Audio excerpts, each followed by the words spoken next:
Hi friends, ఈరోజు మనం చూడబోయే ఈ వీడియోలో మహానటి సావిత్రి గారి గురించి మీకు తెలియని ఎన్నో రహస్యాలను ఇప్పుడు తెలుసుకుందాం.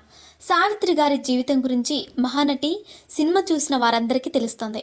సావిత్రి గారు సినీ జీవితంలో గొప్ప పొజిషన్లో ఉన్నప్పుడు ఆమె నివసించిన భవనం గురించి ఆమెకు తెలిసిన ఎంతోమంది సన్నిహితులు చాలా విషయాలను చెప్పారు.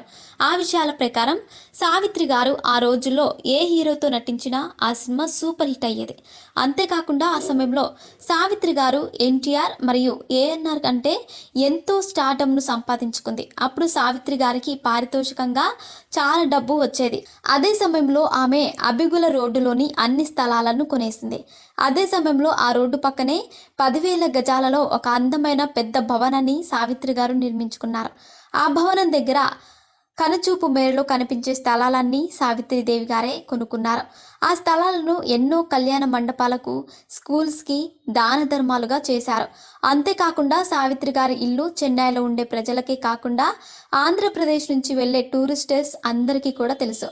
అంతేకాకుండా ఆ రోజులలో సావిత్రి గారి భవనము ఒక పక్క ఆవిడకున్న 15 కార్లలో మరో పక్క కనిపిస్తూ ఉండేవి. అలాగే ఈ భవనము ముఖద్వారం వైపు మల్లెపూల తోట ఉండేది. మరొక ద్వారం వైపు ఆమెకున్న పెంపుడు కుక్కలు స్టోర్స్ ఉండేది. అలాగే ఈ భవనంలోని హాల్లో ఒక రౌండ్ బెడ్ ఉండేది. అంతేకాకుండా హాల్లో ఎటు చూసినా జెమిని గణేశన్ మరియు సావిత్రి గారు కలిసిన ఫొటోస్ ఉండేవి.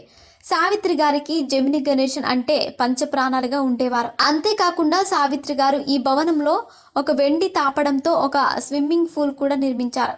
అలాగే సావిత్రి గారి ఇంట్లో రోజుకి 100 మంది భోజనం చేసేవారు. అలాగే సావిత్రి గారి ఇల్లు ఎప్పుడు బంధువులతో పెళ్లి ఇల్లులు కలకల్లాడుతూ ఉండేవి. అంతేకాకుండా ప్రతిరోజు సావిత్రి గారి ఇంటికి సినిమా నిర్మాతలు, అలాగే బంగారు నగలను అమ్మే షావుకారులు, అలాగే ఊటీ మరియు కొడైకెనాల్లో ఉండే ఎస్టేట్ హోల్డర్స్ ఇలా ఆ ఇంటిలో ప్రతిరోజు లక్షల్లో లావాదేవీలు జరుగుతూ ఉండేవి.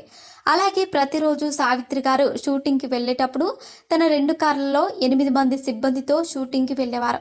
అలాగే సావిత్రి గారు షూటింగ్లో అడుగుపెట్టిన వెంటనే ఆ ప్రదేశమంతా సుగంధంతో వెదజల్లేది. అంతేకాకుండా సావిత్రి గారికి తాంబూలం వేసుకోవడం అంటే చాలా ఇష్టం.